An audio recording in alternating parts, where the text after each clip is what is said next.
Rick is under the weather. He may be able to join us for executive session. So we do have quorum. So I'd like to begin.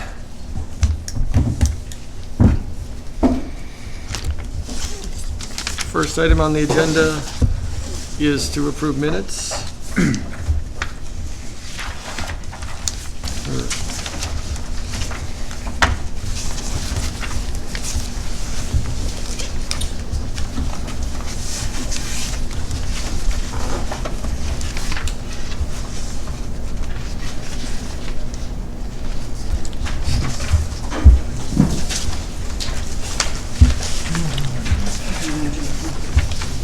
Oh, yes. Yep. Yep. Oh, yes.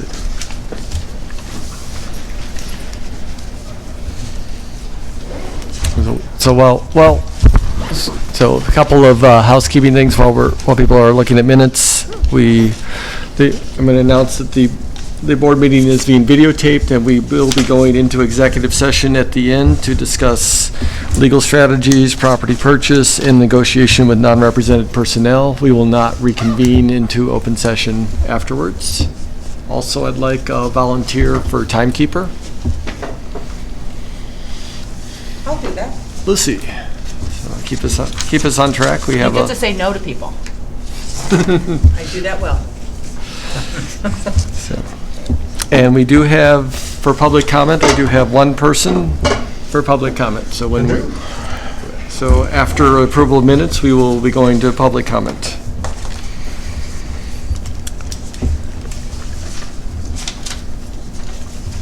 Just a couple things I noticed on the minutes, and Sarah, I'm not sure if this is important, but when you mentioned Jess Bowen and Ed Harlow, after that, it's written in the past and it really was future because it was Where is this? under Arts Night, sorry. If you noticed, it was just written in the past tense and it hadn't taken place, so I don't know if it's important. This is the, In the minutes? in the, which meeting, which minute? Viva La Arts Night, it was in January 10th minute? January 10th. Yeah, the meeting, the Arts Night didn't take place till January 16th, so I just noticed that it was, Oh, under ED report? yep. And then the other thing was Quito, Ecuador needs to be capitalized. And again, don't know how picky we are, so I just. No, those are good. Oh, okay. Got that.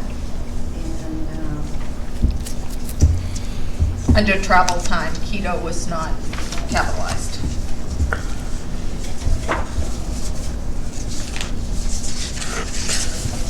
so those two, Those were the two things that I had seen. thank you so much. No problem. Other comments for the January 10th meeting? Take a consider a motion at this point. Move to accept the minutes. Second? Is that you, Liz? Yes. Chris and Liz, all in favor? Aye. All I'm opposed? abstaining. I'm We abstaining. have- Abstaining also wasn't here. I have Pauline, and Lucy are abstaining. Motion passes unanimously. Yes. Onward to the strategic offsite meeting minutes for the 26th.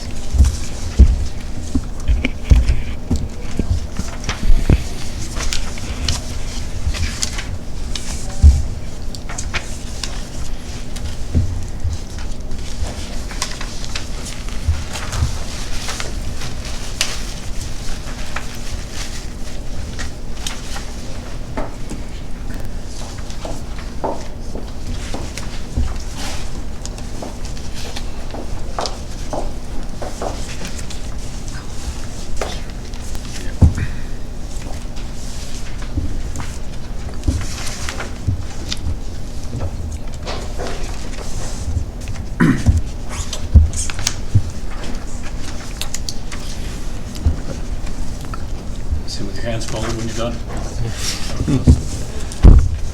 I think I would ready to entertain a motion for the 26 minutes.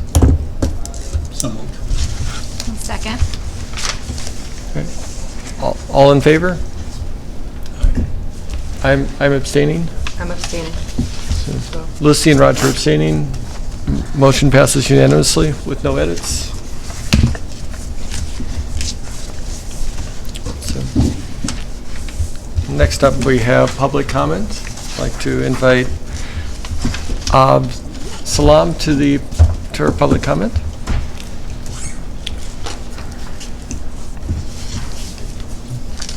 Yes. Hi everyone, my name is Anu. I'm a graduate of AMSA. I graduated in 2017, and I'm working with Mr. Vital to start an alumni association here. I just want to give you guys a quick update about, I guess, our overall mission statement and our purpose. It's still in very early stages, but hopefully over the next few years we can build it up to something that's substantial. Our purpose, the purpose of this association, by the way, I will send you guys the bylaws after. I'll send it to Mr. Vital. This was on short notice, so I couldn't give you guys a copy beforehand.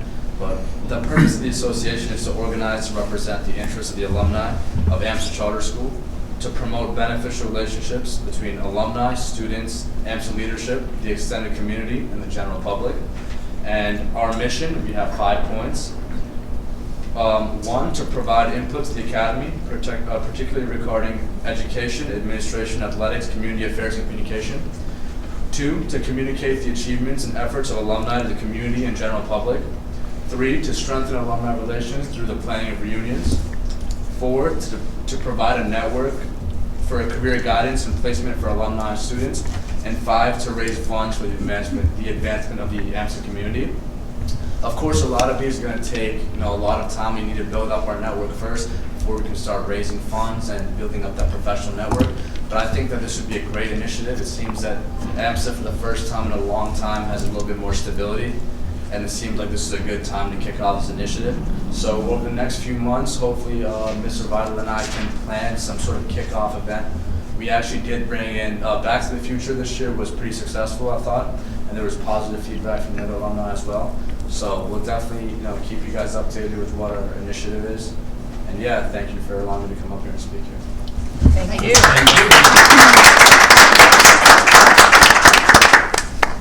Thank you very much, Anu. And look forward to how we can help you be successful. Time update was slightly behind schedule. We didn't start on time. We didn't. Yes. We gotta catch up. Next up, I'd like to invite Dr. Lewis to provide the Executive Director update. All right, I will do it in 9 minutes. We can take away from someone. Hello everybody. We hope everybody had a terrific break. Tomorrow, it was going to be today, but tomorrow's going to be a really special day at AMSA. We've got our ribbon cutting ceremony for the phenom scanning electron microscope. There's a big sign there that says thank you to all the fantastic folks at Thermo Fisher who gave us this $500,000 instrument. Mike Glass, Tricia Rice, Katie Ventura, absolutely essential. Just a terrific donation to our school. It's going to help our science program. It's going to help our kids explore the world and inspire them, which is really fantastic. And that day couldn't have come about if it were not for Thermo Fisher. And Mike Glass in particular, who was a board member and who really worked so hard to get that. And also our team here, Lynn McCluskey, Mr. Vidal, Eric Lane, Scott Duray, Ellen Lindsay, and the amazing Mr. Finkel, who have been working really, really hard the past couple weeks, getting this in place, getting it set up, and making sure that tomorrow runs really smoothly. So we are really looking forward to tomorrow, and we hope all of you can come. One other really short update too. Yesterday was the lottery. Went well. This Monday, before the actual lottery, we had a conversation with Allison Bagg of the Department of Education, and she let us know that because Marlboro's MCAS scores dropped them into the bottom 10th percentile, as a result of that, AMSA and other schools of choice are permitted to enroll this year a greater number of Marlboro students. So yesterday, according to the numbers that we have, and we will provide a full report on the enrollment next month in March. Yesterday, 179 Marlboro students applied and 66 were accepted. So 3 big quick updates. So the first is about the transition, the ending of my role as executive director and my replacement by Ms. Lindsay as interim director starting tomorrow, and as executive director starting July 5th. July 1st. We announced the transition February 5th to the entire staff, and with the amazing Mr. Finkel's help, we produced a video, distributed to the community. Soon after that, we posted for the principal's position, and then on the 11th, we announced the hiring of Mr. Naraki as the next principal. We had a family forum, we had a community council meeting yesterday that also focused on the transition. So talking to people, working through the transitioning, explaining it to them and whatnot. And I think it's very clear that our staff, parents, our students have a great amount of trust in Ms. Lindsay. I'm very optimistic that she is absolutely the right person for the job. The community recognizes that Ellen has been co-leading AMPS for the past 2 years, really the past 3 years before that, frankly. She has the experience, she has the ability, she has the knowledge, she has the care to be an exceptional and inspiring executive director. On the 5th of February, when Ellen spoke to the staff, she gave a very inspiring personal conversation, talk about her own high expectations, belief in high expectations and academic excellence combined with a concern for the well-being of each and every student. So she kind of talked about the importance of the whole child and the importance of having high academic expectations and how the two of them are not in conflict and they're both so important. The community's also responded very well, I believe, to Mr. Naraki, and certainly Ms. Murphy can speak more about this as well. Mike has a decade of experience at AMSA. He first worked in our special education department. He also served as dean for a number of years. In the past 2 years, Mike has worked as vice principal. Like Ellen, Mike has the trust of our entire community. He is a complete and total taskmaster.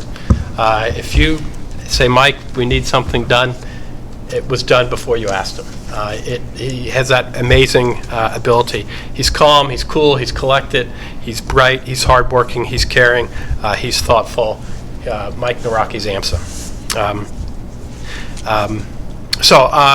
Last but not least, we've posted for the position of vice principal. Mr. Naraki has gone through the interview process for that position, and he expects to make an announcement certainly by early next week. Second update, the schedule for 2019-2020, we've been kind of updating all of you as we go along. In January, the kids selected their classes. On February 1st, course selection ended.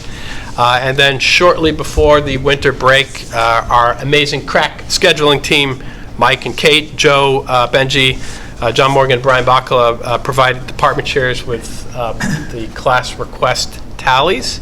And now the rubber is hitting the road, and this coming month into April, the team is now doing the hard, tough work. They're in the weeds, working on building that schedule. And we hope to have the schedule ready by early June, where initial schedule will be provided to teachers, and we will do, as we have the past 2 years, I believe, a move-up day with the students. So everything is on schedule for that. Last big update is the Excellence Committee. On the 13th, Mike Naraki led a meeting of the committee, and several things took place during that meeting.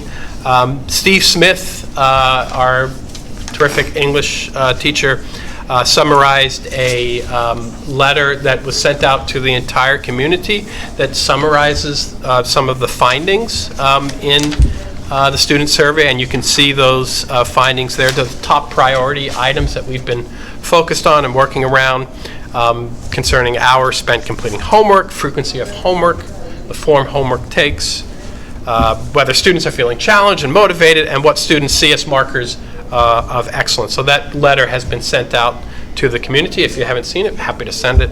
It's also Appendix 1, so you can actually review that. Mike also reviewed several short-term solutions that we are instituting and have already instituted in response to the survey. So Kate Driver's working on a 9th grade orientation day, also working on a 9th and 10th grade seminar. We've redesigned our hiring protocol, and the main key way we've redesigned the hiring protocol is if you look at Appendix 2 and Appendix 3, lots of reading material for all of you today. We really wanted to make sure we have a lot of student input into the hiring process, see what students think about the individual the prospective teacher.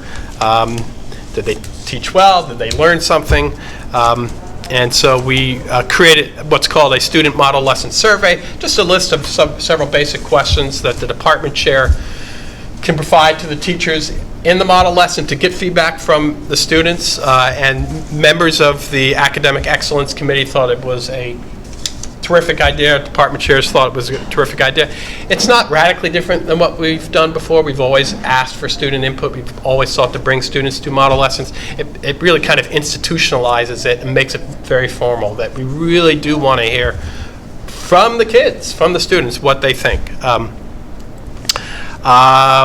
Also, another quick important point, all the departments are now in the process of reviewing homework policies around several key questions. What's the amount of homework that we give? What amount of homework do we give in the lower school? What's the amount of homework we give in the upper school? What's the purpose of homework? Why do we give homework? And what's the penalties for when you don't turn in homework? So all the departments are having that to try to just put on paper what each department believes, and then to see if there are things across departments that we can kind of institutionalize as well in terms of our overall philosophy at AMSA about homework. Two other things that came up during the academic excellence meeting. Two of our excellent math teachers, Tom and Sandra, went on a terrific PD trip to England, to Greenshaw High School, where our fantastic English department chair, Alex Waldron, taught for many years, and they spent several days at the school, and they discussed what they saw, and they were very impressed by how the school engages students, the level of discipline, and the very, very rich academic focus at Greenshaw. And they're actually currently writing up a much larger, more extensive report to see what we can learn from a great school in England, how we could borrow some of their ideas. And then last but not least, Jordan Hill, a great English teacher, presented plans for what is called the Diderot. I don't speak French, but I'll just pretend that's how you say it. Dennis Diderot. I'll say it in American. Dennis Diderot. Say it in English. It's Dennis Diderot, Diderot. Dennis Diderot was a French Enlightenment philosopher who fought against oppression, fought against slavery, fought for reason and freedom and justice and equality. And Jordan has come up with this very interesting plan to an after-school plan that includes kind of 5 parts to it. And the purpose of the plan, the purpose of this society, is to embrace the joy and the love of learning, and to shine that joy and love of learning and rich, focused academic work across the school. And the way that he's proposing to do that, there's 5 parts to this society. It's going to take a lot of work, but it has a real chance to light some fires here and to really kind of speak to what we're all about. So one part of it is to establish a philosophy club after school, the Diderot Society, that will be focused on fundamental issues such as what is justice, what is right, what is wrong, how do you know what is right, how do you know what is wrong, and to use the great minds of philosophy to examine those issues. Another is an academic journal that would take the great work of our students in English and math and science and history and foreign language and art and publish them in this academic journal, put a feather in the cap of our students, but also really highlight the great work that our students are doing in their classes and that our teachers are doing and our department chairs are doing. Having colloquium nights. You can think of TED Talks, right? To some extent, this is what we're kind of thinking. Having a fall colloquium night and a spring colloquium night where we have teachers discussing their ideas on particular topics, great scholars, great minds. We might have debates. We're kind of working out the details of that, but it's supposed to be a very rich, rewarding academic experience. A series of podcasts as well. That's another part of the Diderot Society, where Jordan, who actually produces he has his own podcast series that he produces. He has this great magisterial voice. He sounds like kind of a jazz radio guy. He's just terrific. So we would do these, maybe 10, 12 podcasts throughout the year about why is science important, why is math important, why is history important. These big, broad topics that could really advertise what AMSA is all about. And then once we do the broad topics, kind of dig in a little bit and say, okay, we now know why English is important. Tell us, Mr. Smith or Miss Waldron, why is Shakespeare so important? And to give the teachers a chance to talk about their ideas and talk about why they love the subjects, and to have that kind of just ooze out of everybody, so that the air that we breathe at AMSA is rich and academic and filled with the joy and love of learning. And then the last part of it is a trip to a place of enlightenment, perhaps the Louvre, perhaps the Galapagos Islands, a place where great discoveries were made. I know I'm over my time. Okay. So, last thing, this is my last report, and I give it with a great sense of optimism and gratitude. I'd like to thank the board for all their support, and Pauline in particular. I will never, for the rest of my life, and I'll tell my grandkids, the day Pauline, but she said, Anders, I want to talk to you. And I thought, I said, oh, sure. We're probably just going to talk, there was a time when things weren't really going too well. Did you know? Probably, how are you feeling? Some thoughts. And she did do that, but then she said, by the way, and it was really scary to me. And I said, I have no idea what I'm doing. He did. So, Pauline was kind and very patient and said, trust your team, you have a great team. So thank you, Pauline. And Ellen, for her leadership and friendship. And I could sit here and speak many words about Ellen, just to be it said that I wouldn't have done it without you. So thank you. Also, we wouldn't have been able to do anything that we have done without just an absolutely terrific administrative team. An administrative team that just works incredibly hard. We've got everybody. Liana's right here. Sarah's right here. You don't say anything. It's just done, and it's done with finesse and style and care and thought and smiles, which is terrific. I would like to say something about Dan Amaral, too. I don't know if he will ever listen to this, but if he does, he always brings joy. He's the dean in the lower school. He makes the most incredible chocolate chip cookies you would ever try. But his country singing needs a lot of work.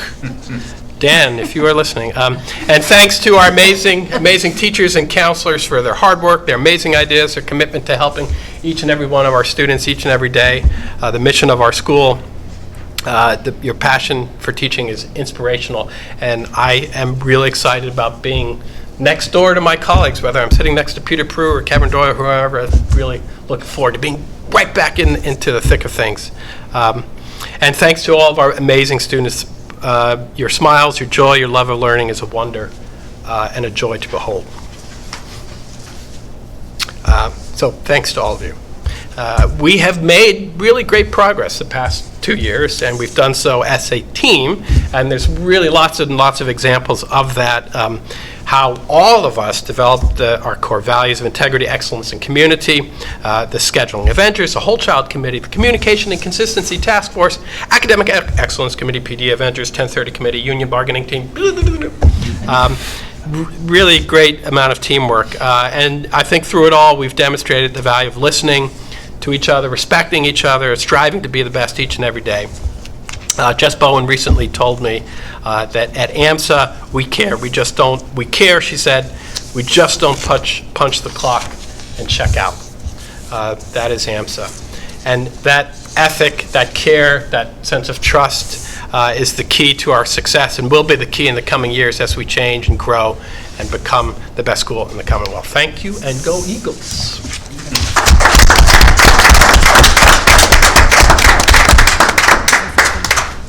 I just want to say something in response to that, right? I mean, this was absolutely true. I've been on the board now for just about 7 years, and through that time, worked very closely with 3 prior EDs. And who all had their role in the growth of the organization at that point in time, right? But it was just not quite the right fit, and it was not quite going in the direction that I would say that the board wanted from any of those people. And we knew, right, that there was a lot of difficulty and there was turmoil at the school. We knew that a lot of people were very unhappy.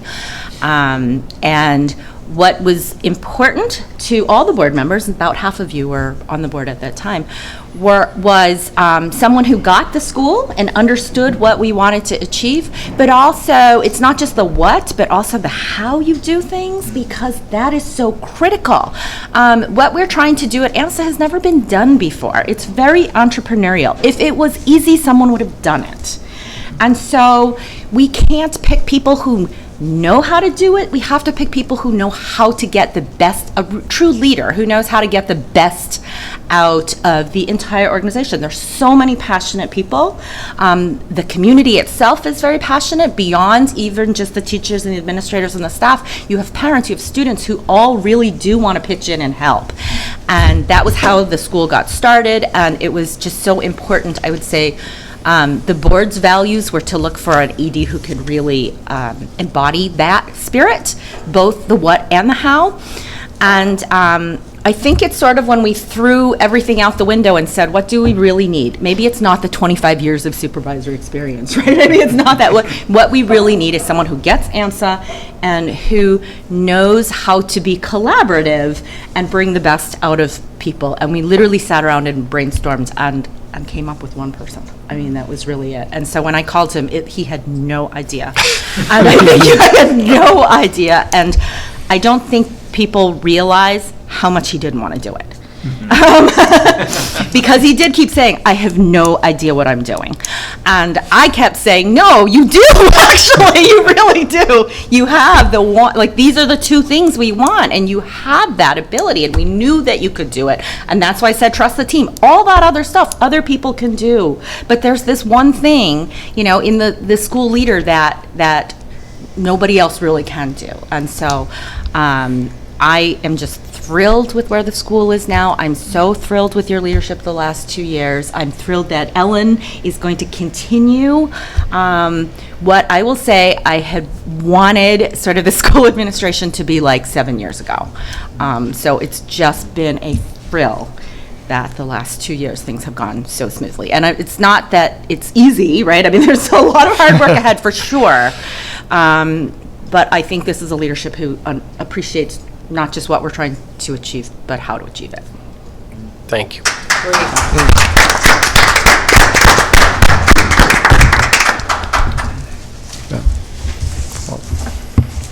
As Vice Chair, I'll have to add my thanks to Anders and Ellen for stepping up into the breach in a very challenging time, and to look back over where we were 2 years ago for where we are now. It is night and day difference. We are moving forward. We are on the right path. We have a long way to go, but it is so great and so exciting to be here and being a small part of this. Thank you again. Thank you, Roger. I'll just say it's nice not to be talking about uniforms. Oh, my God. So thank you. No, it's been great. Really appreciate all your leadership. We probably spent hours talking about the details. I have one word: hoodies. Yes. So, Anders, did you get new glasses? No. Because you're going to fine print here. Reduce the font? I think I might have reduced it a little bit. Actually, these are actually, what are they called? Progressive. Progressives, Yeah, yeah. they call it progressive now. Yeah. I've been corrected many times. With that, I'd like to transition to Brianna as for faculty rep report. All right. Relatively short update this month. So we're well into the third term at this point, and as I was informed by a senior today, the seniors only have 47 school days left, so they're very excited about that. It is kind of crazy because 2 months, we were talking in 2 months from tomorrow, they'll all have made their college decisions, and it just, I think with the weather and everything, it doesn't really feel like we're quite at that point, but we're definitely, in the process of kind of winding down too.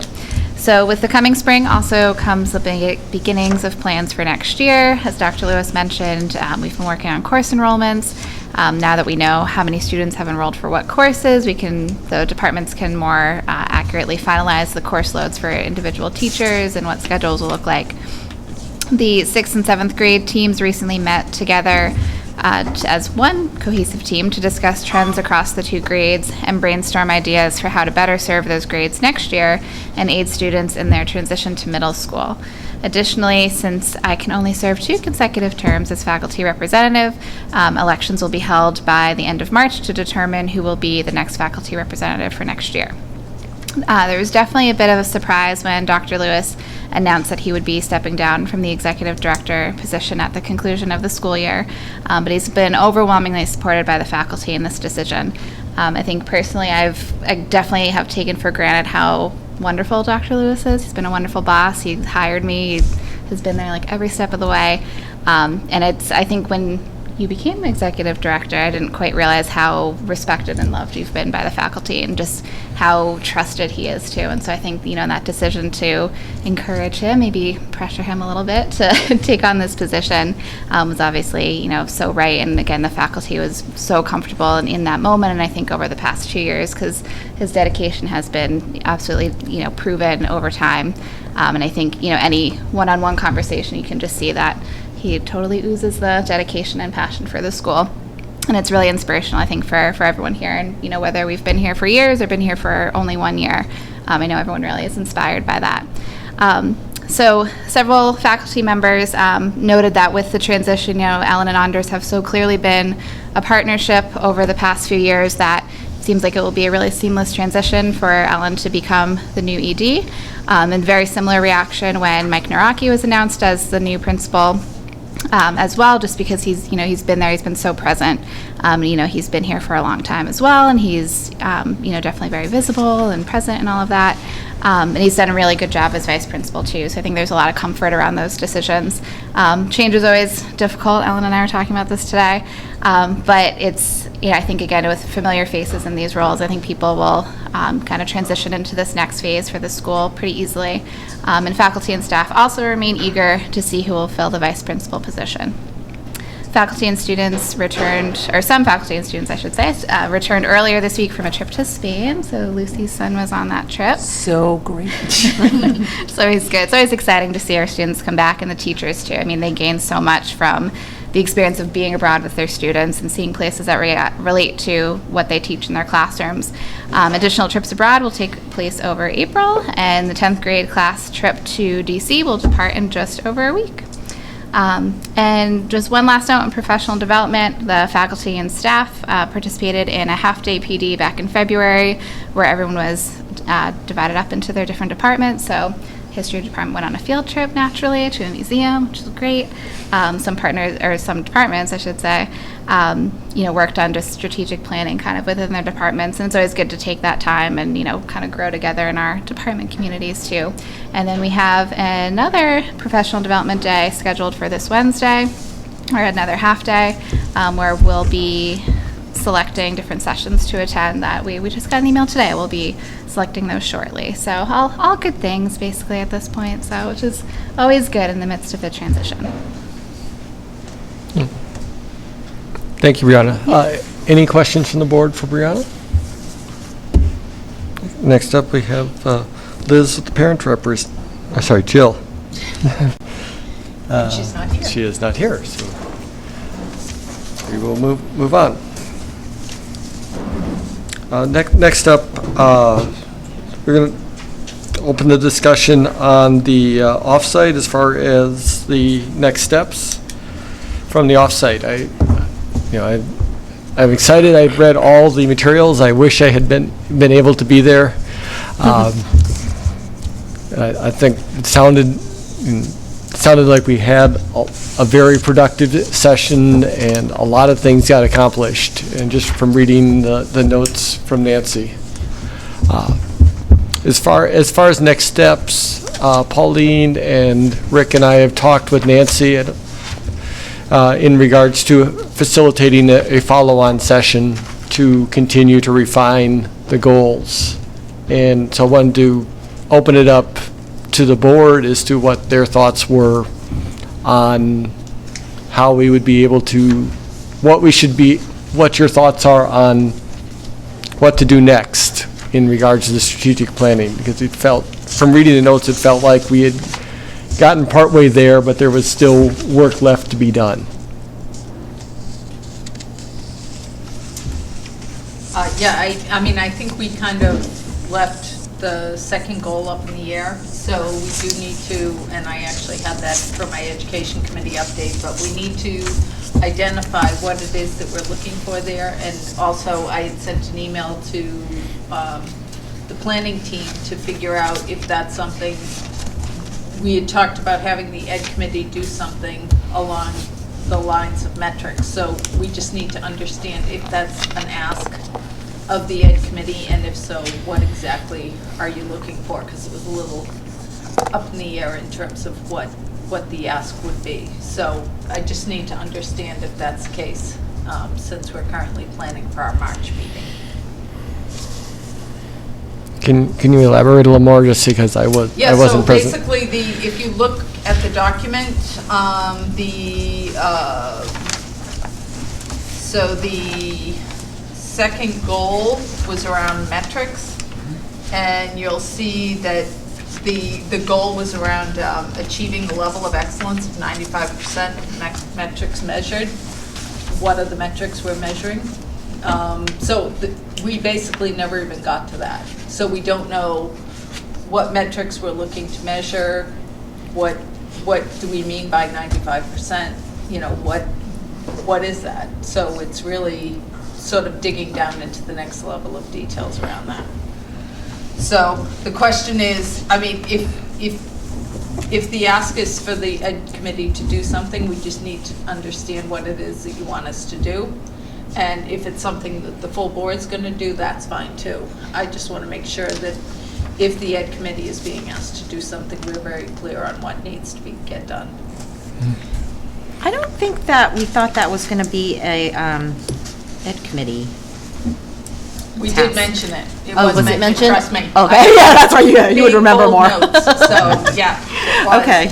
And it was actually in Nancy's notes as well. She didn't specify that it was ed committee, but she did specify that it was going to be handled. And again, I'm not volunteering to do it.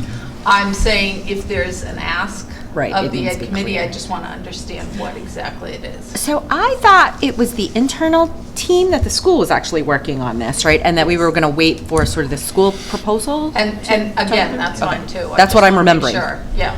But if anyone else has a different recollection. Yeah. No, I just want to make sure that we're clear on what needs to get done. Yes, we're going to work with our department chairs. We've been working with our department chairs and our teachers as well, but we'll focus in a little bit more with our department chairs and work on doing exactly that. Yeah, I don't think we thought, I don't recall that we felt that could get resolved like within a month or two, right? That was still kind of wait for the internal process to work out and bring a recommendation. So I think that was around the 10-year goals. I think there's a little more work needed to kind of get to the resolution of those intermediate goals. We didn't really get to those, sort of 3 to 5 year goals. And I think I thought Nancy did a great job. And I thought she was very good at kind of labeling where we were. Yeah. Identifying where we were and where we wouldn't. So good hire. Against my head, I was the one who didn't want to do it. Oh, you did? Yeah, I was like, I don't think we need a facilitator. And then Chris was the one who said, no, there's a huge value in having having a professional facilitator. And when he mentioned it, suddenly I was like, oh, wait a minute, I know someone who does that. And I thought she was excellent, in that regard. And I think to this question about the metrics and stuff is that there are, and I think she did a good job of labeling it for us. There are big questions that we need to agree on that we don't yet. And kind of the metrics they can proceed along a separate track for now, because the school needs to measure things, they know what they need to measure, and so they're working on it. And I think they can continue to do that. And it may make sense to postpone any assignment to the Ed Committee until the board has some agreement on Yep. why 95% and 95% of what. Exactly. 95% of what? So that was my takeaway, is it's kind of like, let the school do its thing. They will continue to refine, and then when we get greater agreement on the big picture between the board and the excellence committees and all that process, that we then put the pieces together and see what's missing.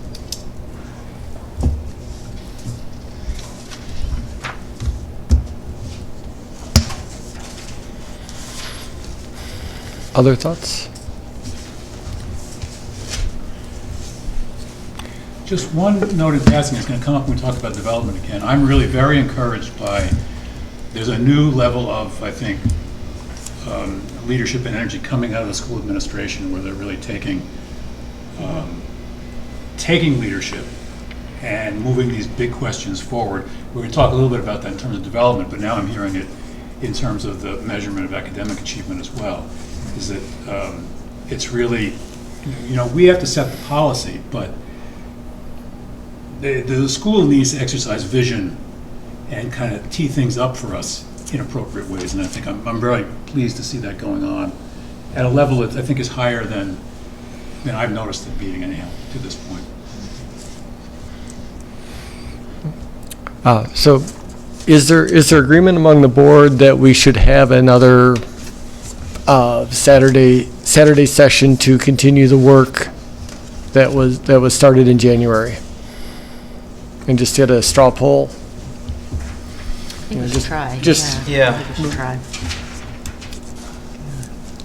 So, Oh, yeah, I just Yeah. think we need to be clear on what we're planning to accomplish, Right. that's all.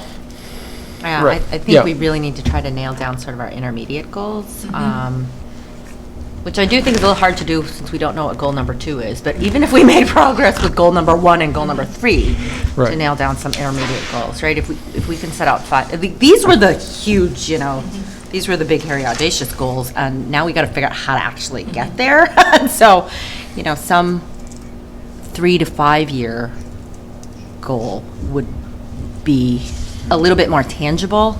We need to get to that level of tangibility, I think. all right. So I have sent out a doodle poll to the board in the anticipation that we would be interested in having one more session. So if you have not responded, please do so. And also, I'll take volunteers if people are interested in being on a task force to help define the scope of the next offsite. Rick and I have been working on it. Pauline was invited. I don't think you had, did you? I forget what. I don't think it was on the last one. You weren't on the weren't on the last phone call, but so I'm looking for anybody who's interested in meeting with Nancy to help design the scope of the homework and next meeting. So Ellen, that'd be great. And Chris. All right. So I'm creating a task force of myself, Rick, Ellen, and Chris to help work with Nancy to plan the next offsite. And again, please respond to the doodle poll. And my goal is to have it sometime before the April break, because I want to keep the momentum going forward. So it may even be in March, but it will be dependent upon getting an agreement on the content, as well as finding a mutually convenient time for most of the board. When did you send the doodle Yeah, poll? it's probably a good idea to send an email about the doodle poll, because I noticed it only because I have a doodle poll that I've been waiting for people to get back to me on. And I noticed there was the second one in there.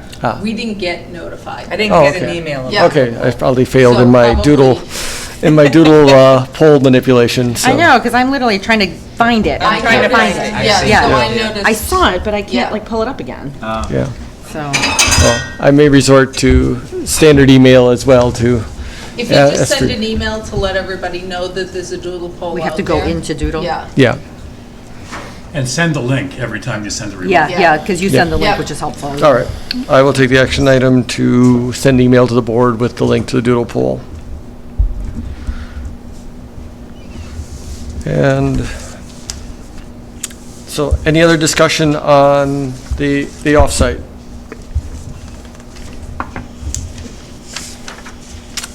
Next up, Facilities Task Force.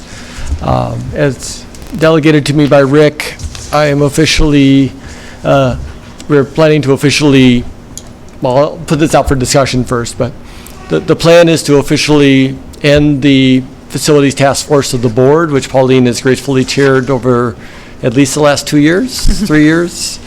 And the plan going forward would be that this Facilities Task Force would transfer to the administration and be managed and run by the administration.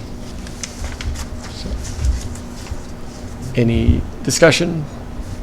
Speaking of the administration stepping up, Yeah. There we go. The, it usually was run by the administration. We took it back at the board as part of trying to convince Anders to take the role, so that he wouldn't have to worry about that. But, you know, it kind of goes back and forth between the ED and the board, but I think it's a good time to go back to the Yeah. administration. Yes. So officially, the task Ours- force is the board was closed. Pauline, thank you for your service. And we are here to support Ellen and Anders Yeah. in the recreation of the task However force you or want to committee create it, as a ED-led task force. And I know I still owe you transitions, which is on my to-do list. So. All right. And finally, I'd like to announce that we officially on the website, under the Board of Trustee, under the Trustees column, there is a board advisory pull down, and you can see that Michael Glass's resume and picture is there under the. Awesome! And thank to Mark Finkel for putting that up there. And with that, I believe I've closed chair business unless there is something else. You gained And time there, you- big time. You put us back on time, too. All right. Will Mike be at the ribbon cutting ceremony tomorrow? Oh, that's great. I wish I could be there. All right. Transitioning next to putting on my governance chair hat. In governance, we're going to talk about two things. First, I'd like to talk about board recruiting. We have a letter which should be in your packet. You know, as people are, first, board recruiting is one of the most important things that we have to do as a board, especially in this transition time frame. We have Pauline is finishing her service. We have a couple other board members who are looking, or I'd really love them to stay on beyond this year, but I was thinking at the end of the school year is a likely transition where we will be needing to recruit more board members. So as part of this recruiting effort, beyond the standard ask that we have for board members to use their own networks to identify candidate board members, we're planning to send this letter out to the AMSA community, both the faculty and parents, to attempt to identify more high-quality board members or committee members for the board. So I'd like to review the letter and seek any comments on that.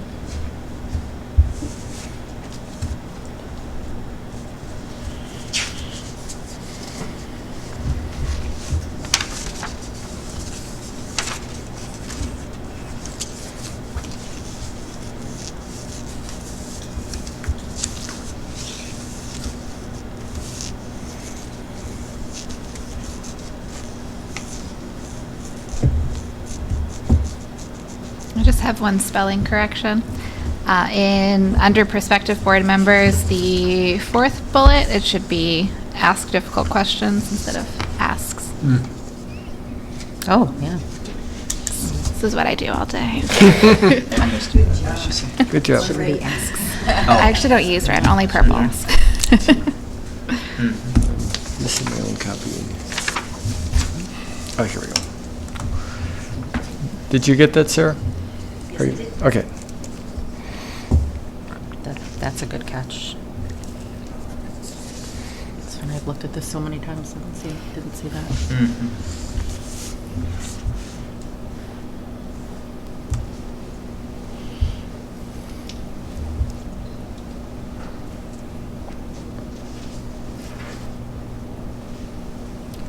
Other questions or feedback? Sounds good.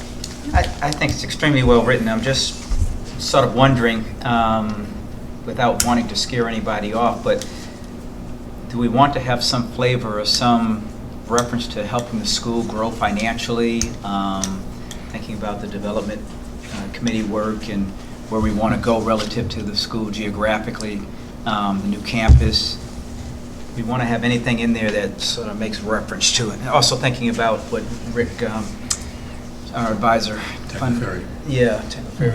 that sort of, put on our minds relative to future board members being able to support the school also. I'm worried about scaring people off. Yeah, so it's a fine I balance. know, and that's- and it does say, your willingness to leverage your networks, Networks, you to expand upon resources. I'm worried because there's a governance role. I think we want our AMSA ambassadors definitely more, that they can donate. The bar's been set, right? 500,000 or so.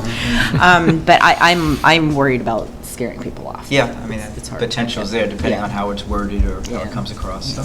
But I just wanted to raise that food for thought. And I think we at least need to make that part of the interview process, about kind of what are the big things that we're facing. And those will start to, Oh, that's true. development is one of them. That we're, and I think there's a list, and I'm going to address that a little bit in our presentation, but coming out of governance, coming out of the retreat, coming out of the follow-up session, coming out of the fact that we're really going to have kind of a generational change on the board, with several of us, stepping down. It's really going to be trying to socialize that, we're in a very exciting time. We really want people who can help us get to the next level, and that is going to involve, helping us do blah, blah, blah. And it's not so much, and I originally had the same concern that Ed just said about, what are we putting in the, in the letter, but the people that we're going to get who are going to give us access to significant financial resources are probably not the people who are going to respond to a letter that's Right. a broad, Right, a that's broad true, too. recruiting letter. Yeah, Is that that's we'll- true. is that we will over We have to time cultivate. identify those Yep. people Right. Yeah. and then go after them, Target, yeah. Yeah. court them, socialize them, bring them aboard. So That's a good I feel a point. little bit better about Yeah. about that. But I do think that we want to be teeing people up for what we're going to be looking at for the next few years as we're doing through the interview process of candidates. So I was just looking, one thing that we have, it's not in here, but this reminded me, right, it says go to joining the board, and so I'm looking at that tab. We do have a role description and performance expectations. We could adjust that to put it, just in there to say, and contribute financially to the school, annual giving campaign or something like that. So it's not a big deal, but it is there, it's just a basic expectation that all board members, we've heard from all the development, we've always heard that, board giving is really important. So just to put in that, it should be put in the expectation that we change that. Yeah, that's a good idea. Yeah, we can just literally put it in the performance expectations to add that. Yeah, we're also, in the governance meeting, we had talked about reviewing the board recruiting process to streamline it to the appropriate level, or just review what we had set up. So I think we can add that to the board recruiting. Fell off my to-do list. Putting it back on. So in the March board meeting, we will review the whole board recruiting process. We can add that bullet there and adjust the process. Good. Thanks. Any other comments on the letter? Yeah, let's send it out. So we would like to, we'll work with the administration to get this sent out. And also, one final word, there's sort of, we have a three-pronged route toward regrowing the board. So we have and they're sort of all equal, they're sort of three different directions. We have the board members individually and the administration recommending individual people using leveraging our own networks to identify candidates. We have this letter, and the administration also has a whole task force that is working to identify candidates, both for the board as well as other strategic committees within there. Ellen, Anders, did you want to say something about that? That's a task force that we were asked to put together. I think Chris is actually going to speak more about it, but we have some people in the pipeline. Hopefully, one that was going to come to Thermo, the presentation tomorrow. Hopefully, he can make it on Friday too. So I think I'll leave it to Chris as part of our presentation for development. Okay, and then when I forget, you can. I read it on your slides. Okay. All right. Anything else on recruiting? Next up, I'd like to take an attempt to actually do a brief retrospective on the January board meeting. I heard lots of positive feedback. I find a retrospective to be a useful tool so that we can capture what we did well, what we'd like to improve on, puzzles. So for a retrospective, I looked at identify 4 categories. One is what went well, what could have gone better, puzzles, things that sort of left you scratching your head, and sort of a other category. And the idea would be that people who were in attendance can we'll go around in a circle and identify one thing that fits one of these categories. The what went well, what could go better, a puzzle that you had, or another comment. And we'll use this both in planning the next strategic meeting next January as well as for our next meeting. Does that make sense as a kickoff for our retrospective? So, Yeah, I'm happy to start. I mean, I will say one thing, and again, I was completely wrong, but what went well was having a professional facilitator. I will never question that again. I think having someone do that enables all the board members to really contribute, because then no one is actually trying to run the meeting. And just having that third-party distance, because she was so focused on, oh, it sounds like you're veering off, or, she was just able to manage the process. So that was fantastic. one comment. Oh, I thought it was one of each of those categories. No, just one. Got it. Sorry, just one. And sorry, one other ground rule in this is that other board members are allowed to ask clarifying questions, but there's no debate, because you're expressing your opinion. There's no debate over the point that's being asked, but you can ask a clarifying question to help crisp up what the person is trying to say. And you may either speak or pass, and we'll keep going until we lose momentum. In addition to what Pauline just said, I think having done the pre-work, really the whole group benefited from that, because it gave us a wealth of material to sort of screen over, review, and to sort of chew on, think on. So I think, and even Nancy talked about, how prolific the board was in sending back all of the pre-work, homework that we were asked to do. So I think that went very well. Well, and just as a pre-warning for Ellen and Anders and Sarah, since you were participating, I would like you also to participate in the retrospective. Chris? Everything these people have said. I do think that as I said before, the facilitation was very skillful, and that was very helpful, particularly in helping us identify where we weren't together, where we didn't have consensus on some big issues, and helping us to label that and to and to set that in context.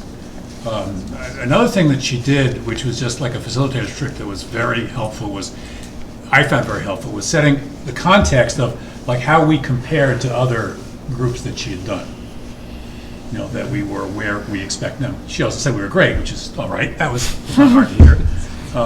But I think it's very hard when we're there kind of struggling with how are we doing this. It's like, is it good enough? And I think it's my tendency anyways to say, oh, we're blowing it. And she was able to say, no, you've taken a huge amount and you've gotten farther with it than most people would at this stage. And I think the fact that we did get far with it says a lot about where we've come in the last few years. Right. Thanks, Chris. Gene? Well, I thought the questions that we addressed, at least for me, were not the most important questions. I would have liked to have seen something at a higher level. The most valuable thing to me, though, was hearing everyone else's opinion and where they were coming from on issues, which absolutely surprised me in some cases. And that was very valuable for me to understand other people's perspective. So that was critical for me. But if I could have set the agenda, it would have been better. I would have picked other questions, but it was fine the way it was. Thank you. Sarah? Well, I think I agree with Pauline. I think the facilitator was helpful, mostly because she was quick to identify where we were having those puzzles, I think. And the fact that number 2, we were all scratching our head, like, what do we do with this? What does this mean? 95 what? And I think that she caught wind of that pretty quickly into the process and put it aside, because she saw that was going nowhere. So I thought that was probably one of the most valuable things I saw. Yeah, I think for me, the whole experience highlighted just how much work we have left to do. And I don't know if that was as clear to me until we went through the process, and I was like, wow. Even what with the work we had done with Fulker the year before, when we created some goals, they were different a year later. And it highlighted that, and it just, I think, it's good to know where you need work, and I think we need a lot of work in this area. For me, it was helpful to hear more perspectives from especially different people on the board, just because I think in education committee we have certain perspectives and just in who you talk to more frequently than others. So it was good to hear everyone's kind of perceptions on a little bit of a deeper level, because obviously we're doing kind of more of a procedural thing when we're at these meetings. I would say for the March meeting and for next year, we really should consider how much we think we can accomplish, because I think one of the reasons why we threw out that second goal for now was because, aside from the fact that we couldn't figure out what we meant by it, but we also just ran out of time. So I think we bit off too much. So I think we just need to be more mindful of how much we can get accomplished in that time. I was not there. Yeah, I'm going to pass. Others? I'll second and third, but everybody said it was great to have the moderator. It was great to hear different opinions, what everybody said, and it was just a nice collaborative environment where people felt free to speak. I think kind of on what Liz was saying, I think if there's a way to how to get as much out of that time when we're all together as possible, it's a tough thing to do. If that requires possibly more work before the meeting, having everybody together for a few hours is so valuable, but it has to be really focused and sharp and to the point. And how to best do that it's a difficult question. Whether it's more work done before, whether it's framing things more specifically, it's tough. But it was great. It was a good start. I will pass. Pauline? I just had another thought. It just flew out of my head. Something that Liz said that sort of triggered it. Oh, I do think that one thing, it's around framing the content of the work, because we've had this challenge every year to get enough done. But I do think one thing that we did this year, which was brilliant, was to set aside the annual goals and put that somewhere else, because it has always felt in the prior 6 years we've done this, we're doing this great strategic thinking, and then we have to carve out half an hour at the end to go down to brass tacks, and it was just very abrupt, and we are not in that mindset. And so I do think keeping the entire content very big picture was very valuable. Yeah. Okay, so we're on what could we have done better? Any Just of still the- any any of of those those. topics. Just pick Still one any of those words. of those categories. So if I stick with what could we have done better, for me, I found it a little challenging to, as we went from the initial group we were in, where we sort of framed out and structured whatever the direction was to that particular goal, and then as we to go to another group and then try to take that goal to another level, to try to critique it, improve it. That I just found that transition a bit cumbersome for me. It didn't, the flow of it didn't go well. And so one of the thoughts was that would it have been better to, once that initial subgroup worked on that first goal, to then have the whole body sort of critique it and input, as opposed to one small group after another small group. So just a thought. Chris? Kind of riffing on what Liz was saying, I think that it would be good and it would have been better if we could figure out ahead of time, we always think about what can we accomplish in the 5 hours that we have, not what do we need to do and is 5 hours enough. And I think we need to think about both and need to start with what needs to be done. And if we are unable or unwilling to do more than the 5 hours, then how's it going to get done? How we can deal with that? Because I think that's a trap that many people fall into, and I think we have to, is like, okay, the job is to pare your agenda down so it fits in the time you have.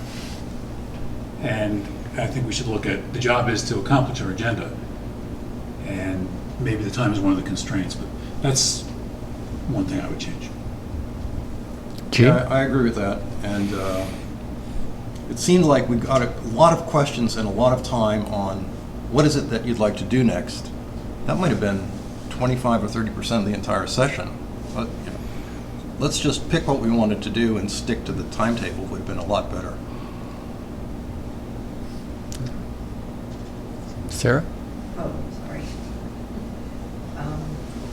Yeah, I think I agree with Chris that the time is important. There's a lot to chew for that. And over the years, I've noticed that a second meeting has been needed for some of these things. And I was just thinking that maybe we might want to consider breaking it up into two and just going ahead and saying having 2 meetings might be a good idea. One in January, one in March. Just make that a thing to do, and then have these big ideas and maybe split them up, and then you can really focus on one. Yeah, I would say I didn't love the protocol that we used as expressed by Chris, but I think one of the things that would have made it better was we did our pre-work and we came up with these slips, which we all saw cold on the tables that day. And we never had time to actually read all of them. So if we had just gotten just all of them all together beforehand, I don't know, 10, 15, 30 pages, who knows, but maybe we could have at least read them. But I think there was probably very good things and ideas that were left on the table that we never got a chance to read. That's a good point. I think, like other people have expressed, I still have a little bit of hesitation around that second goal, just both for the lack of clarity, but as something that we've talked about pretty extensively in Education Committee, just that question of, what are the metrics? Are we just using like tangible things like standardized testing scores, or can we do something more creative? And I'd like to see more resolution around that. Yeah, and just to follow on that, I think there are certain things that we know the school has to measure and has to track, and that's great. So is there something else that we want to look at besides the MCAS and the AP scores and all of that? Because we know it's a requirement. It's always going to be a requirement unless DEES changes the rules. So, but is there some other thing, especially at the board level, that we want to be looking at as a measure? That's a really good point, Liz. There are things that are given that really shouldn't be discussed. The mission of our school, core values, that we're going to use AP scores, we're going to use MCAS scores. Those are givens that we don't, if you like him, love him, hate him, whatever, there's no discussion. Then once we have that as a given, what are the things that we are not given that we need to discuss and explore collectively? So take some things off the table, and then what are the things that need to be on the table that we don't quite have agreement on that we need to discuss? Polly? I mean, I think that getting the homework in advance, I mean, doing the homework was great. I think we can get more homework, right? In general, just having more homework and maybe rounds of it would be more helpful. And also related to that, thinking about it in terms of picking up on what Sarah said and Chris said, this should be an ongoing thing. We should be doing this all year long. We need to figure out some way to do it all year long. And, maybe use those sessions as the culmination or, something very specific. But if we're talking about it all year long, then we'd be able to make more progress. I'll Yep. pass. Chris? This is interesting because you pick up a little bit from everybody. Yeah. So, starting with Jean's point about 25 to 30% of time spent on what are you going to do next, I think part of that is that because we don't do it very often, because she didn't know us, is that it's figuring out, where are these people coming from?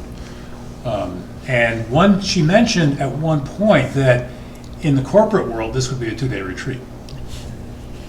And that would cut out a lot of that repetitious kind of like, what are we talking about? And what are these people like? That she has to do that diagnostic over and over again. So I think that might be something that we should think about in the future, is doing a... I think somebody mentioned Vegas. Vegas. That's where I'm going tomorrow. And I think, to not, don't debate the givens. I think we can save some time there. I said it all. Sarah? I'm so glad that Ellen said what she did about the things being left on the table, because that I really found difficult.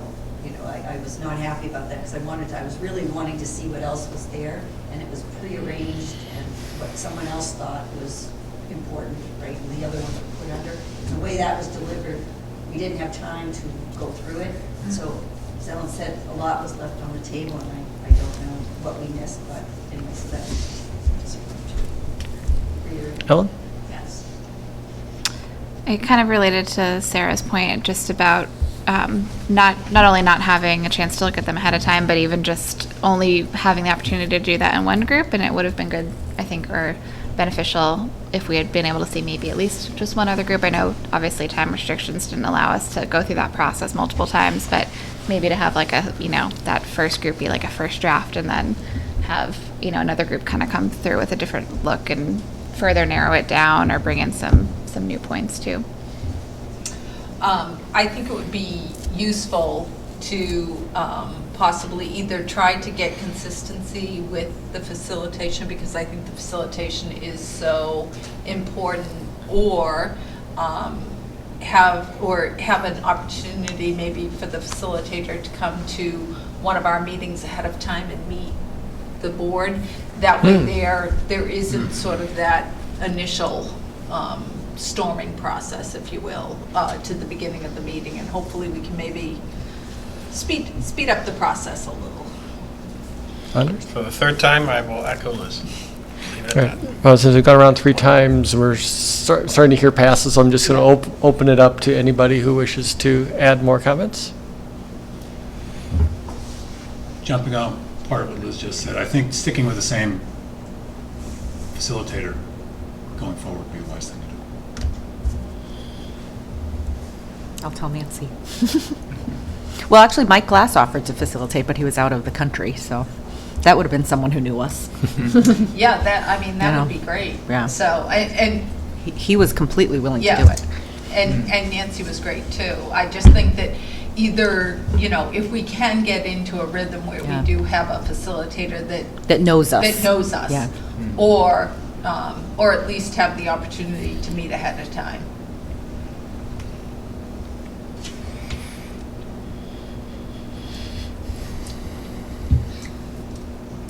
Last call for comments. All right, well, thank you very much. I think it was a really insightful retrospective. If you have additional comments, please send them to me, and we'll add them on, or we'll just probably discuss this in governance and make a recommendation to the board. With that, I would like to close governance and move on to development.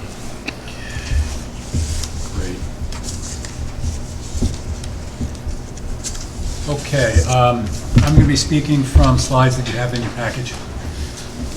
And I want to start by thanking you afterwards, because I found out when I sat down to write this, I may have added more stuff than we actually talked about during our meetings. We've met January 24th and February 20th, and then we also had a consultation, some of us with Roger, informally. So what I'd like to do is kind of go through what I think is a proposal for us going forward, take clarifying questions, make changes based on what suggestions people have, and see if we can get some sense of approval, whether it's a consensus, whether it's a vote. I don't know what we really want to do with that between those two. And then if time permits, to actually spend some time discussing specific opportunities that we may have. Okay. So the background was our strategic planning retreat, where we did modify the goal that we walked in with to one that reads, create a deep and enduring pipeline of financial support for building competitive staff salaries and other strategic initiatives.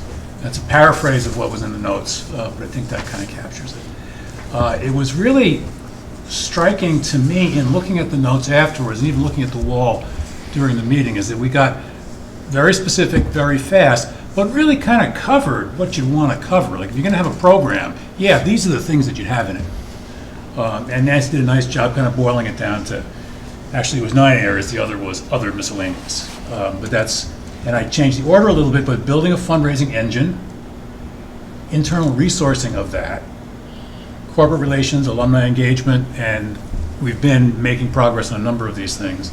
Foundation and grant giving, visibility, political advocacy, and partnership with higher ed institutions. Some of that stuff was new. Much of it was kind of what you'd expect to see, but it was mostly all there. So the pieces are the pieces are there. What I think is missing is some of the foundation and the connective tissue. So what we've come to as recommendations for 2019 is first to provide internal resourcing. So if the administration needs to spend money to do this, they should, and we should make it available if it requires out-of-budget expenses. So they've invested in some software, they've invested in Mark Vitale's position, they've invested in the consultation with Rick Tagliaferri, they're ready to invest in some training for us. So they're doing a lot within the budget, but we should be ready to support them, and we should be, welcoming any recommendations or requests that they have to help us move forward with that. The big thing is building the fundraising engine, and that was the term that Rick Kamal actually came up with it, but it's how do we build our capacity as an institution, our skills, and really, last month we talked about kind of getting it into our DNA, that we need to become an outstanding fundraising institution. And that's what I would see as a major focus of our energy going forward in 2019. We can talk about that in a second. And the other is seizing opportunities, and that's really supporting efforts that are now coming from the school leadership, like the progress with the Alumni Association, like the work that the task force, the recruiting task force has been doing, like some of the ideas around doing something different with research night, or what we call science night, or the thermo gift, those kinds of things, is to really seize on those opportunities and others that we come across in the regular travels of the school year as learning opportunities, and to do everything that we can to get better at what we do while we're setting the foundation and the connective tissue in place. So specifically around building the engine, is that we need to organize the Board of Trustees strategically to support major fundraising. That means educating ourselves, that means articulating roles and expectations, and that's some of the conversation we had tonight about, where we put fundraising in that and how do we position all that kind of thing. Recruitment, and, in most nonprofit organizations that do significant fundraising, probably the most important, or one of the most important committees on the board is the nominating committee, because that's really where it all comes from, and that's how you bring the community in. And so things like that, which are really kind of existential to how a board needs to be, if they're going to raise the kind of money that we need to raise. Use of ancillary structures. So in some of our, some of our conversations back and forth, we've talked about things like, well, boy, compared to a nonprofit boards that I'm aware of, that others are aware of, we're really very different in terms of the amount of time that's required, in terms of the level of conversation that happens in terms of detail and all that kind of thing. And I think it was Rick Kamal pointed out as well, in some ways, we're not so much like a nonprofit board as we're like a school committee. It's like, whoa, that's a whole different ball of wax. That's a political organization, so it's with, very different kinds of constraints and mandates. So that means that there may be things that we want to off-source out into the STEM Soaring Eagles Foundation or the advisory board. And now we've gone ahead, and this is one of the things I think is really great, is we've been taking steps. So now the advisory board is there, the STEM Soaring Eagles Foundation is there. We need to figure out what to do with them, and those might be, and we don't really understand this, and I don't really understand this, but I know that, for example, state universities have separate organizations that are their foundations. And that's in part because of legal constraints that they have about who can own what and who can ask for what, and those kinds of things, some of which are akin to challenges that we face.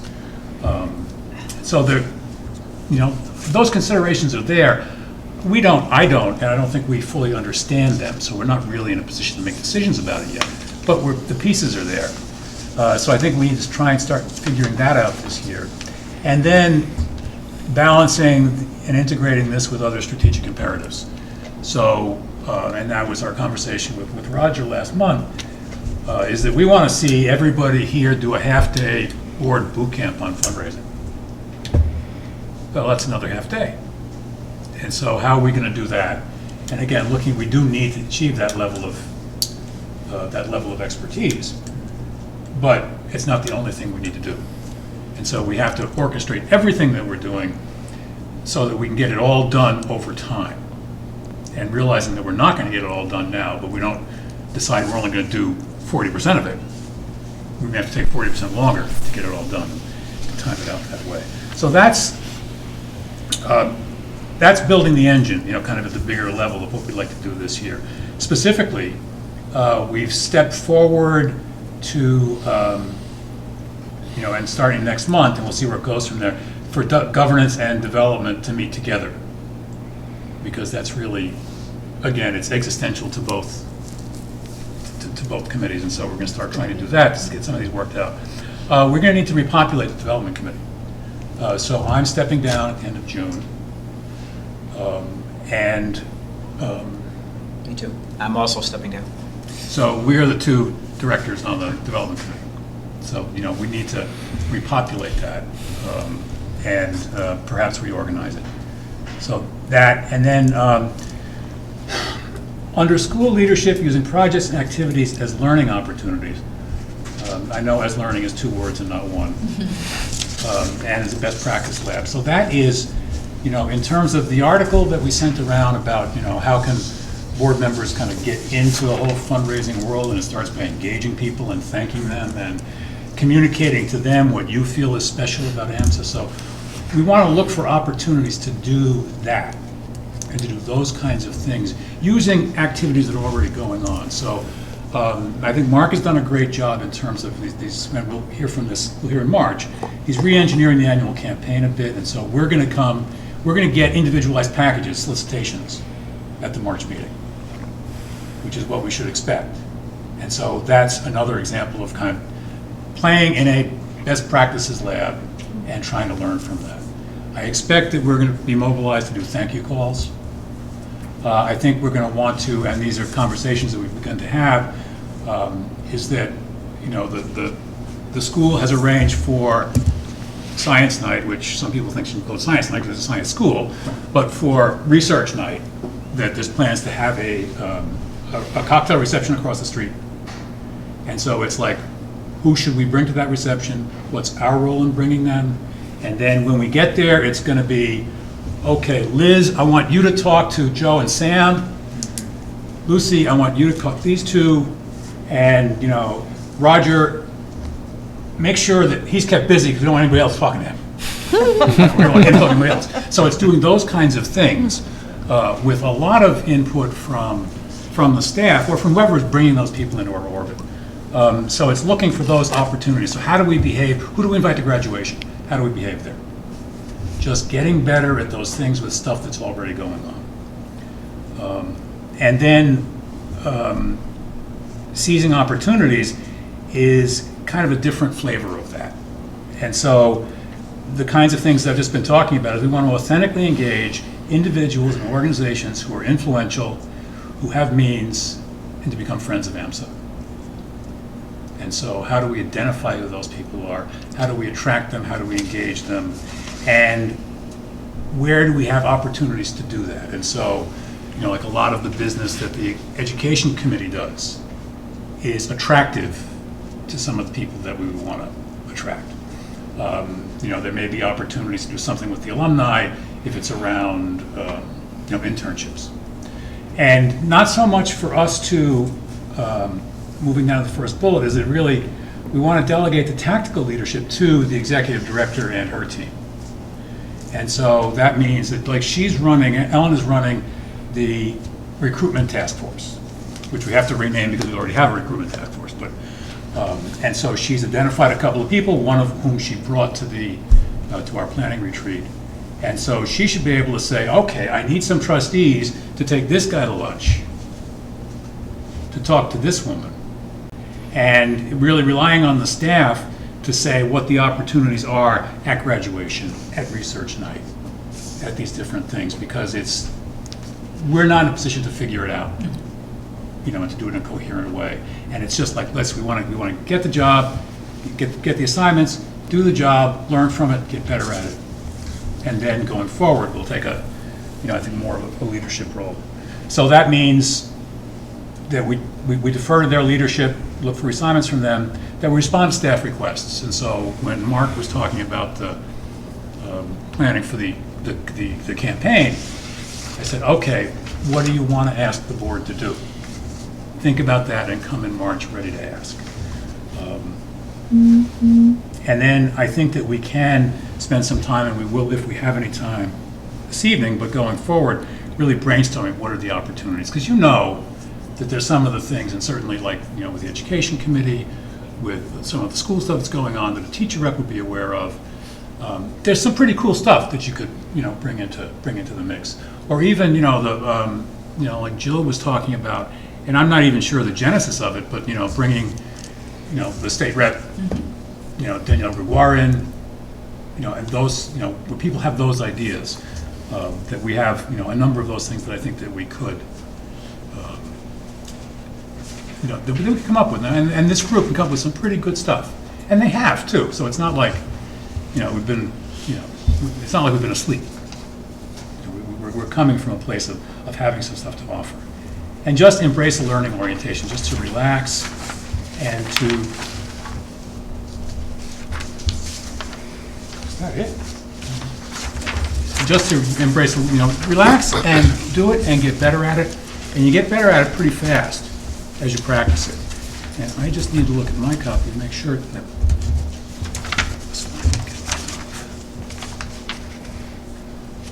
more concise than I thought. So that's kind of what we're proposing, and I want to give Ev and Ellen a chance to comment on it, because I may have, in my frenzy of putting it together. No, I think this covered very much everything we talked about. The only thing that sort of comes to mind for me is, as we've sat in our meetings, is what I think is sort of an enabler or a driver of a lot of these things, and helps us attract people to us, and it's sort of all under the umbrella of marketing the school, making the school attractive to people who don't know about a lot of the great things that AMSA is doing. And we'll sit in some of our meetings, and Mark Vital might say, oh, well, we're doing this, or Ellen might say, we have this going on. Whether it's the research night, or I think it's a Synovian, we're connected with some students working along the lines of doing cancer research, and I heard that, and I was like, we have students at AMSA who are involved with cancer research, and so there are a lot of these great things going on that many of us just don't know.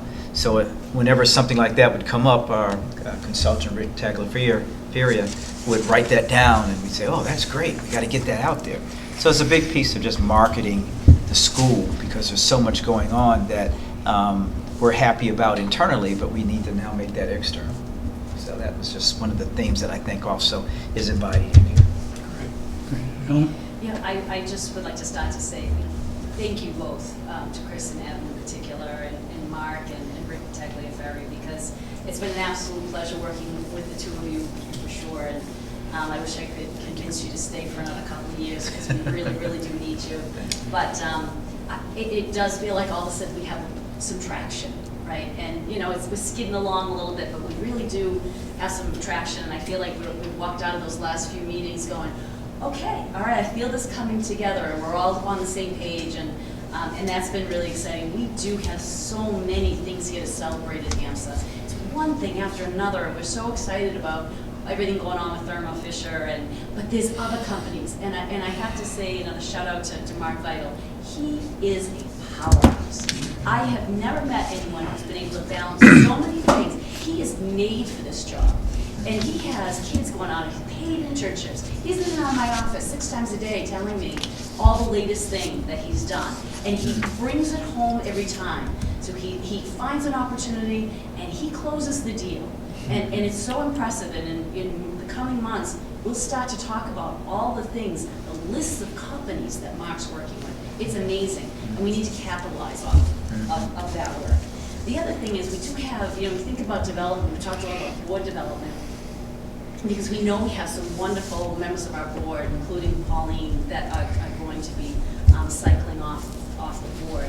And so we're also going to have a lot of new board members, brand new people who may not know very much about AMSA. And so, when we start talking about board development and boot camps and training, right, and getting the board members here in school to learn about all the wonderful things we have, because you can't go out and promote our school and be an advocate for our school if you don't know anything about it. Because all you can say to your friends is, yeah, I'm associated with this cool school, and they're a Math and Science Academy, it's really awesome. Well, what do? Oh, well, they're really awesome. So we'd love to have you here, become part of the community and the culture, and learn about us, so that you'll be excited when you go out and talk to your friends and talk at work about this great school. So I think there's just so much that we can do, and everything just, it's, we start talking about the foundation, and just these pieces are really starting to come together, and it's very exciting. So we want to bring you all on board and think about whenever you're out with friends that you bring out the school. And you never know who's going to be interested. And the few people that I've talked to about the school as far as recruitment is concerned, they felt honored to be considered, to be asked. And if it wasn't a good time for them right now, they said, get in touch with me next year. I'm really interested in helping. So it's really easy. And the same thing Mike Glass said. All he had to do, in his words, were he just had to lean in a little bit to Thermo. Just lean in a little bit. And all of a sudden, bam, this whole opportunity opened up. It's so excited. Just to tell you a couple of the people who are going to be here tomorrow. The mayor of Marlborough is going to be here. Arthur Vision. So he changed some things so that he could stay longer tomorrow. So please, when you see Arthur, introduce yourselves. And also Danielle and Gregoire is going to be here. Super. Danielle was coming anyway tomorrow. She was going to be here for the afternoon, but she's going to come for the morning too. I think she's going to be here for the whole day. Oh, that's And we have Harold Naughton, who's the state rep from Clinton. He is going to be here with us. This is amazing. Then there's a number of our trustees that are going to be here. Mike Glass will be here. Tricia Rice, who is Thermo Fisher, she's coming in from Holland.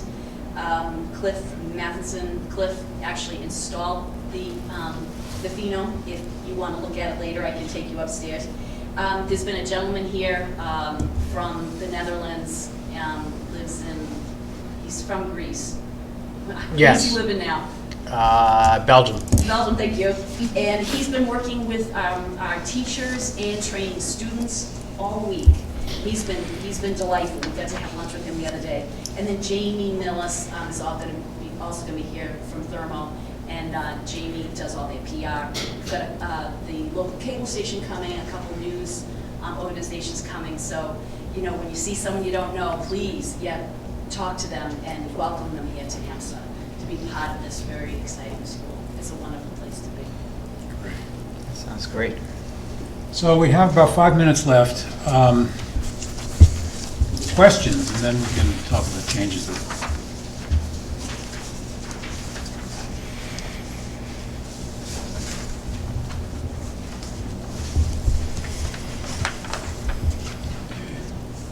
Amendments, friendly, I hope, but otherwise true.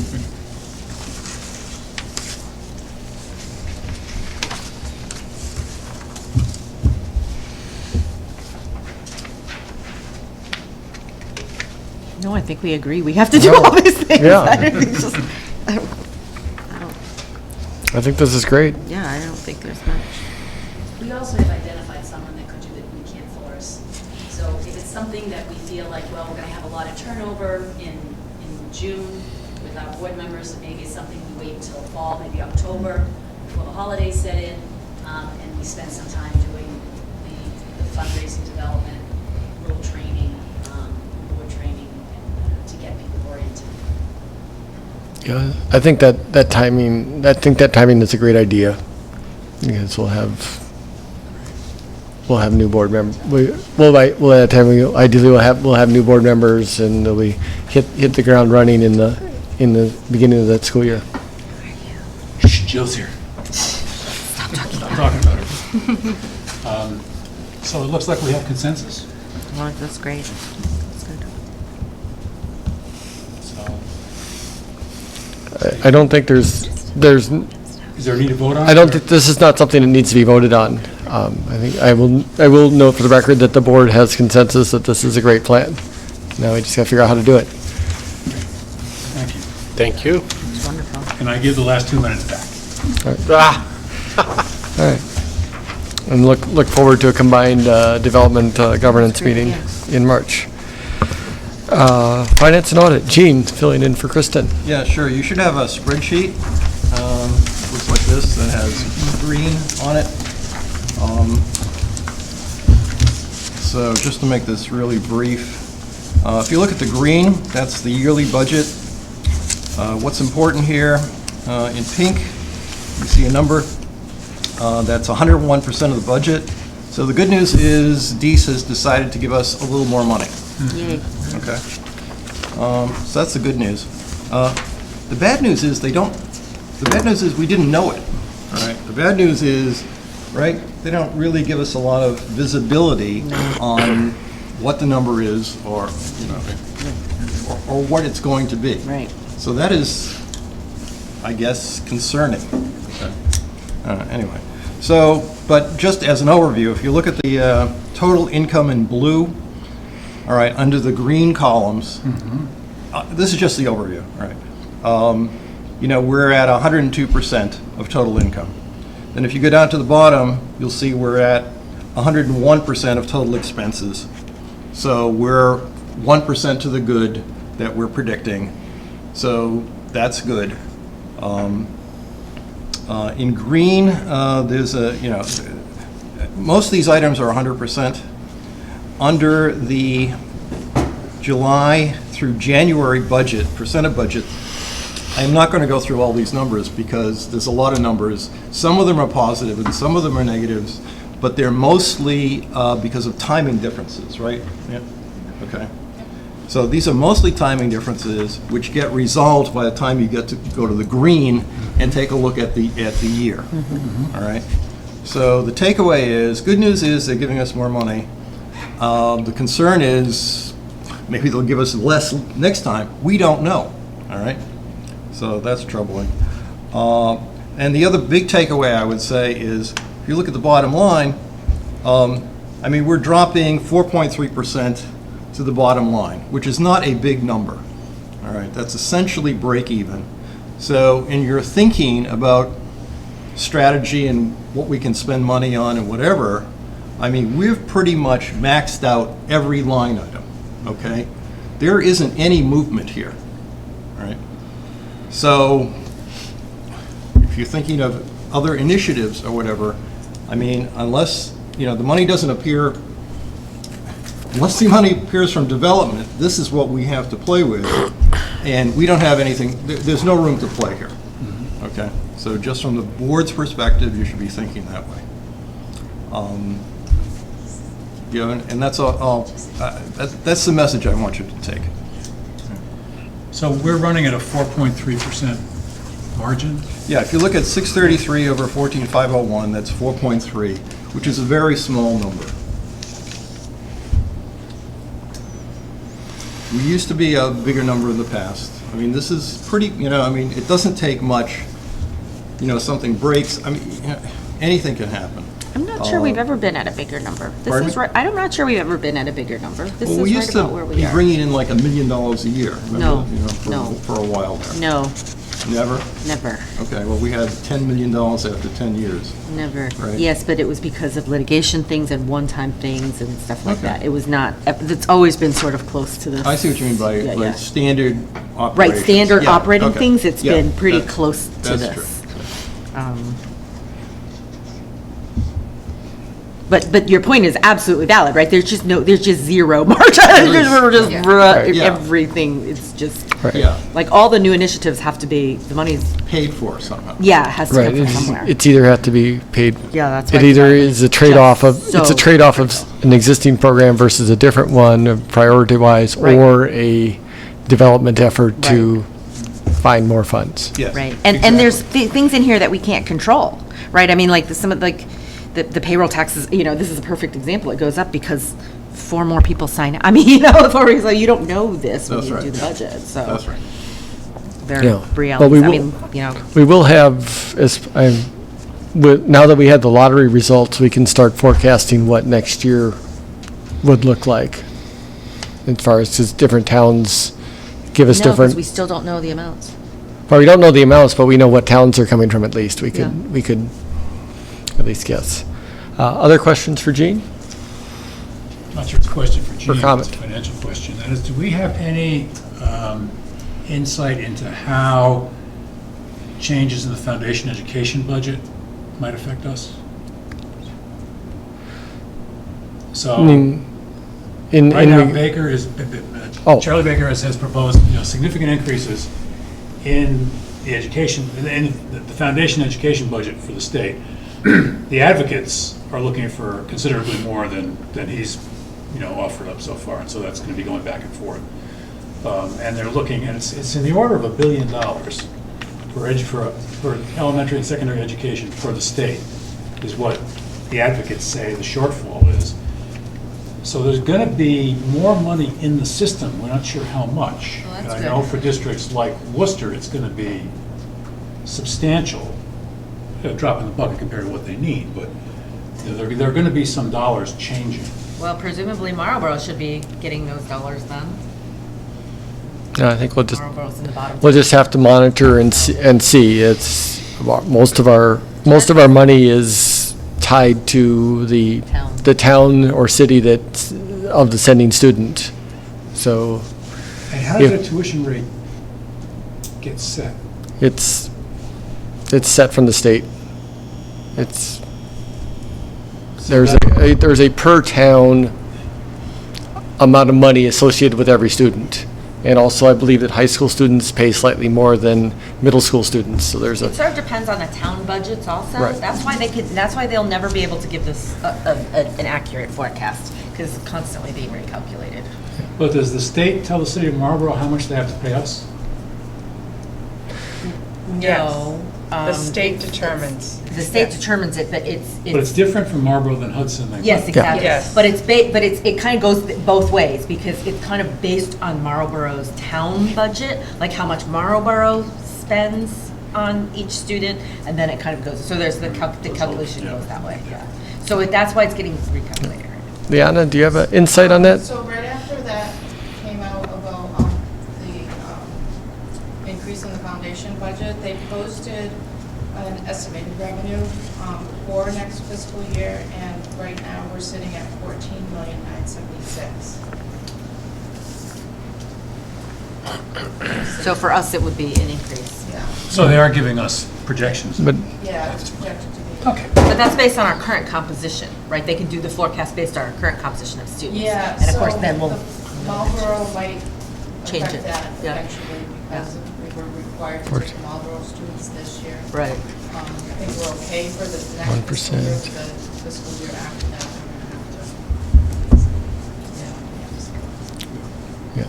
Well, so, but that sounds like, let's see, 14.9 versus our current forecast is 14.5 for this year. We're guesstimating 14.9 for next year, which is 2%? Roughly? Or is it 3%? I can't do that math in my head. But it's 2 to 3% increase in our budget, which is in the area of what we've gotten in the past. You can check my math.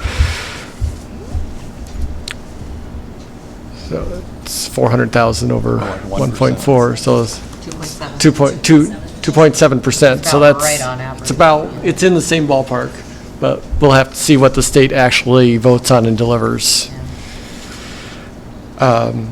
Other finance questions? Yeah, closing finance. Education, Liz.